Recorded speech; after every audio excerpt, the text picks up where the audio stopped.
Ladies and gentlemen, this is TVP World. You're watching another edition of Break the Fake, where we debunk fake news and combat false narratives. I'm your host, Benjamin Lee, and let's get rolling.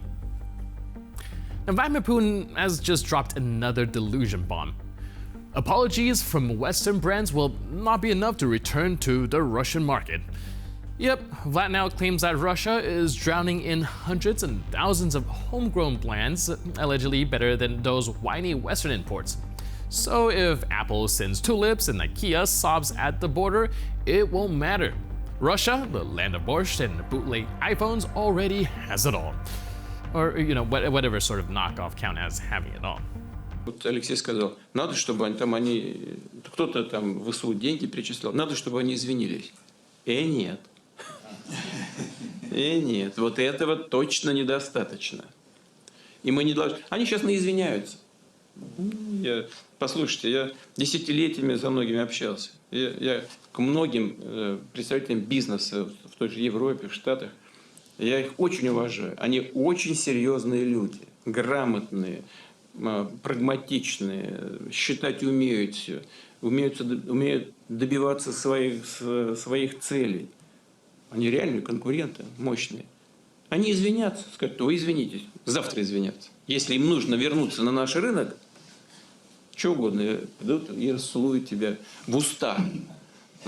Этого недостаточно. Нам нужно обязательно смотреть на все эти вопросы с прагматической точки зрения.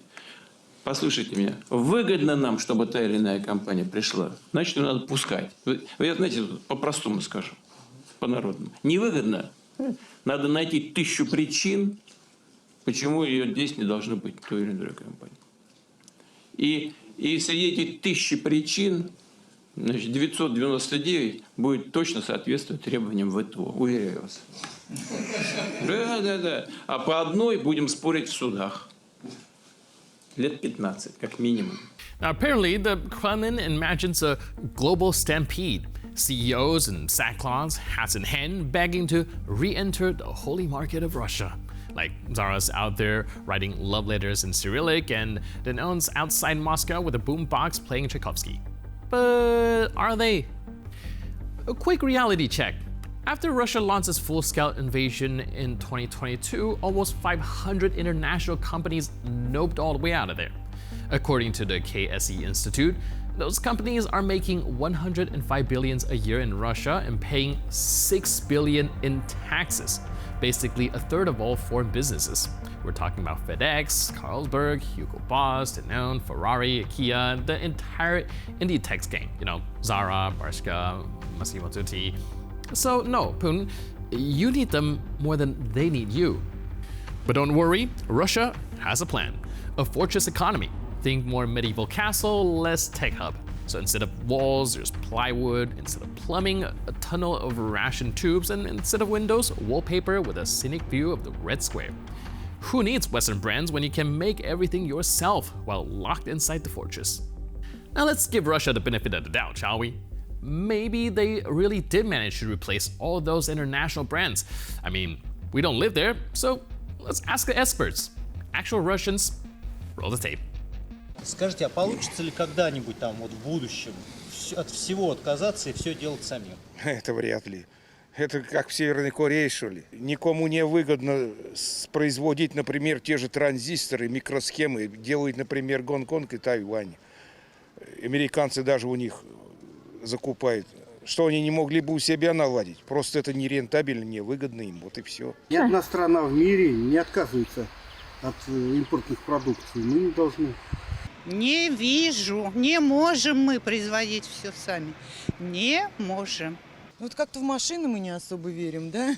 Что автопром наш сможет. Военные строят хорошие машины. Почему?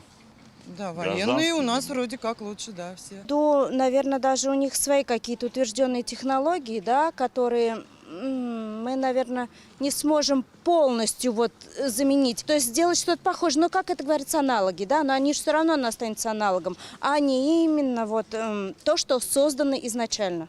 Ну, автомобили, смотря какие автомобили. Если какие сейчас производят на ЗЛК, китайские, из китайских комплектующие собирают якобы москвичи, так это фактически китайские модели продают они. Отечественные надо с нуля все делать-то. А с нуля делать это надо сколько денег вкладывать, чтобы свое это что-то сделать-то. Вот, а наша машина гниет, ломается быстрее. Ну, надеюсь, и с этим мы справимся.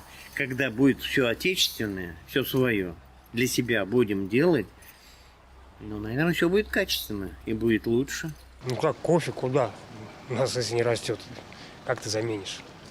Продуктов, наверное, нет. Можно все заместить. Вот людей не заместишь. Русских не заместишь никогда. Right. So, Russian themselves don't seem super sold on the whole import substitution miracle. Some laughs, some sighs, some just hope it works out eventually, somehow, maybe.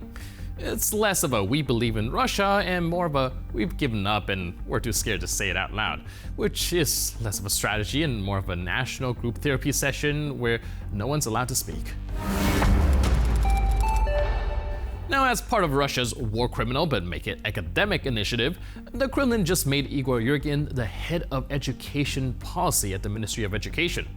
Now, just a bit of background, this is the guy they're promoting with headlines like Hero of Russia, twice awarded an Order of Courage, first to step into Kharkiv region on February 24th. Now, sounds like a movie trailer for a war crime courtroom flick. In the real world, Yurgin isn't known for his grammar or love of kids, he's known for meat grinder assaults.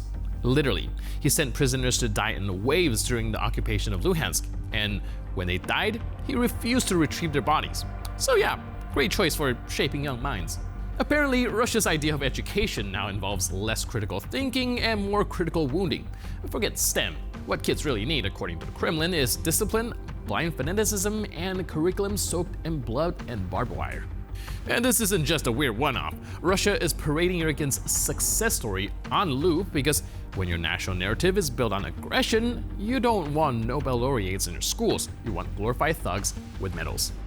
Now, we can laugh at how absurd this all is, but the consequences are no joke. This isn't education, it's indoctrination in camo. Yurgin isn't an educator, he's a warning siren. Russia's not training doctors or engineers, it's manufacturing the next wave of stormtroopers. Obedient, disposable, and ready to die for the motherland's lives. According to the Kremlin, Moscow isn't just the capital of Russia. It's the holy see of bling.